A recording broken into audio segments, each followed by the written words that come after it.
and tell us what your business looked like heading into the tail end of 2019. Nathan Miller with Bekins Moving and Storage, and to touch on a little bit of my background and where I came from and how I've come to this point in my company.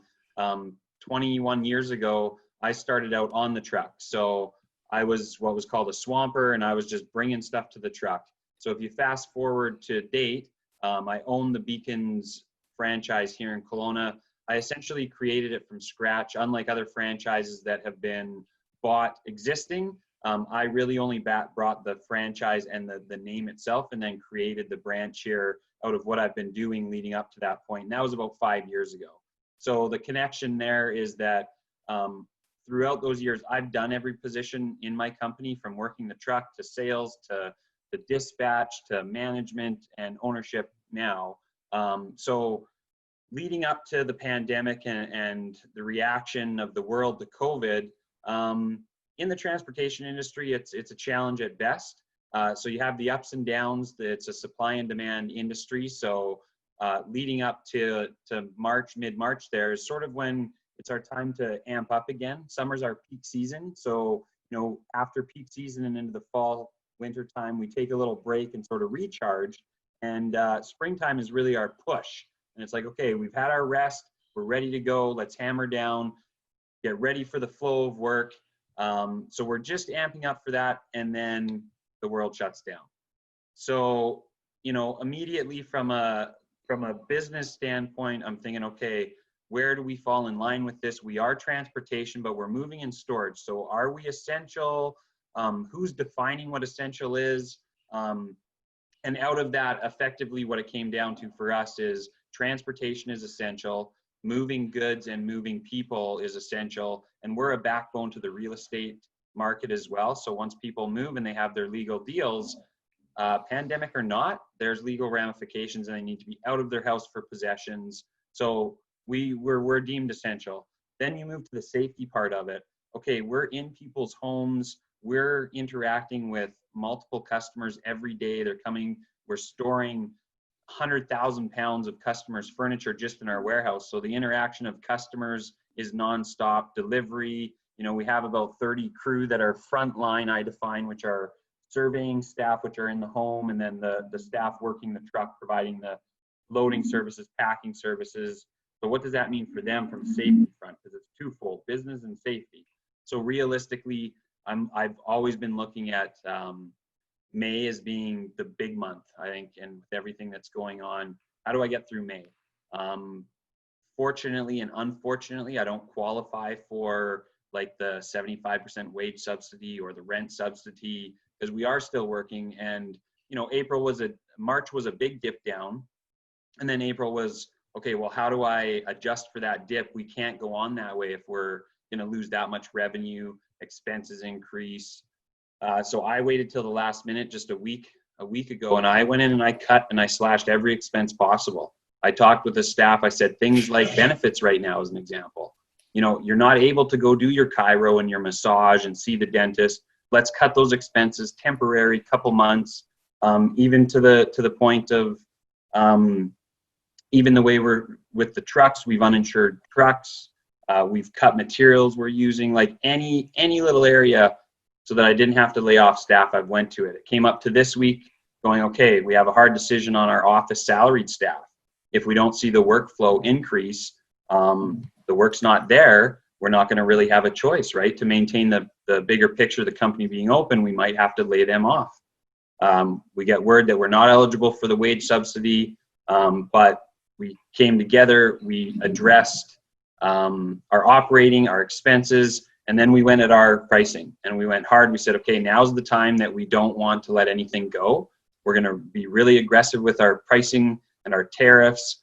Obviously we have a quality, a standard we have that we won't compromise, but we need to do better on that front as well.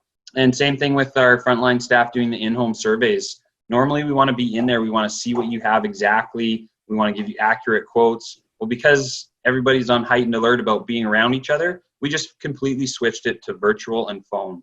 Now, luckily for us, we have the ability to do that. Our programs that we have in place in our process, we've been upgrading those for the last 2 years. So one of the other things that emerges out of this business challenges, everything we've been working towards from when I started this company 5 years ago, is all backed by, well, we've got this in place for if we really need it. So we have a whole bunch of those.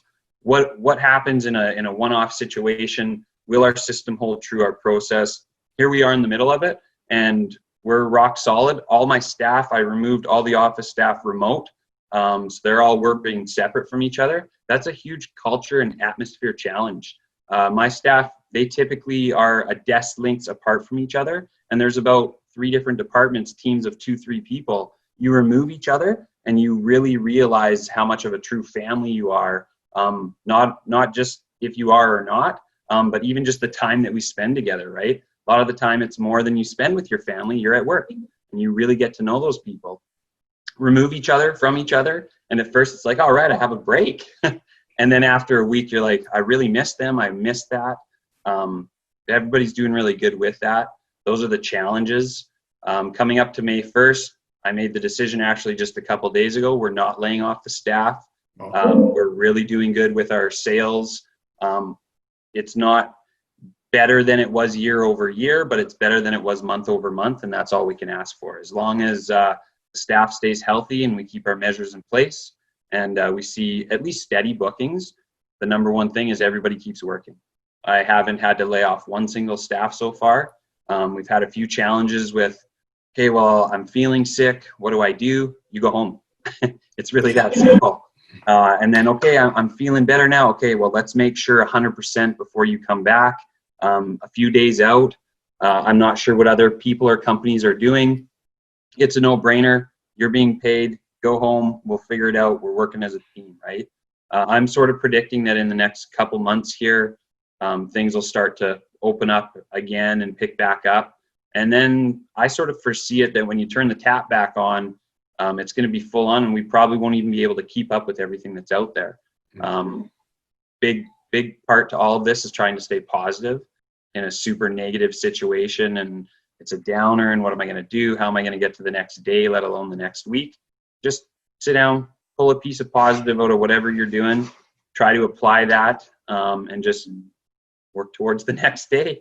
So yeah, how have you kept that culture, that tightness going when everybody's remote like this? Is there anything unique that you're doing to keep fostering the culture and the tightness of your team?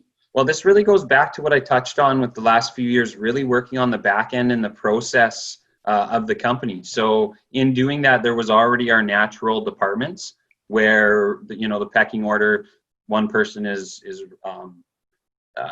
touching base with another person, and we have a really good process that way. So instead of the daily updates with each other in person, we just simply had to format it and structure it to, okay, every morning at 9, you're having a departmental conversation. Once a week, you're having a Zoom conversation with your main team. We've scrapped our full-on team meetings because of the application with the frontline workers. It just doesn't make sense to do it that way. So we've just really kept everybody connected, using the same process and format we already have, just changing the tools we were using, right? Instead of using the lunchroom, we're now using our living rooms with. And what are you hearing from customers when you're able to provide the storage facility for them to buy them some more time, and what kind of feedback are you getting on providing these kinds of services that you've never really had to use before? So generally, moving is one of the top 10 stressful things for people in general. So when you add in multiplying factors like pandemics or travel restrictions or uncertainty on quarantine rules and who can travel between what province, it really puts people's mental state in very high, intense, anxious manner. So again, we've just continued to follow the same process we always have, and the number one being communication. The more we have communicate with our customers and potential customers, the more it sets their minds at ease. We make sure as well, we're also sending them documentation, COVID-related processes, what that means for them, and what they need to do as part of the solution as well, right? And then on the back end, when we say, okay, and you know what, if you just mentioned you're a little unsure when you're going to get to, say, Vancouver. No problem. If you get there on the Monday, the Friday, you just let us know what you need in terms of time and space, and we're going to accommodate that. And the most important part is we're not going to charge you for it. How are you better as an organization now to service your customers, and what is different now, and how you're able to help people that maybe you wouldn't have ever come up with if you weren't faced with this crisis? That collaboration effort. Normally there's all kinds of industry and business that would never get together. Like you have car companies making face shields. You would never guess that in a million years, right? So we forced ourselves collectively as a society to work better together. And we're doing the exact same thing locally, just in our company. And yeah, it's only 30 people, but it's a tight-knit family. And when you ask everybody to effectively keep away from everybody on purpose, and you're so used to being together, it really tests your process and your company as a whole and that culture, right? When we as management have our team in front of us, or we can reel them in, and someone walks into the office and you can just tell that they're off already, something's going on. We don't have that right now. All we have is tone of emails and voices, right? So it's really important to recognize the different measures that we can when we're speaking with each other. Like, if your voice is off, absolutely just take a minute, have a conversation, make sure they're doing okay personally, because the reality right now is most people personally are not doing okay. Customers are on edge too, just like we are. So if we're rocking and rolling and we're smooth, and on the back end we're staying tight together as a team, our customers 100% are going to get that type of product, which is we care, this is easy, we're trying to eliminate stress. You know what? You might have to wash your hands a few more times. If that's the worst of it, let's just keep washing away. Awesome story, Nathan. Thank you. You're a hero there amongst the moving industry, and we really appreciate you sharing your story with us today. And let's keep smiling. Let's keep people moving, and we'll talk soon. Perfect. Thanks, Rod. Have a great day.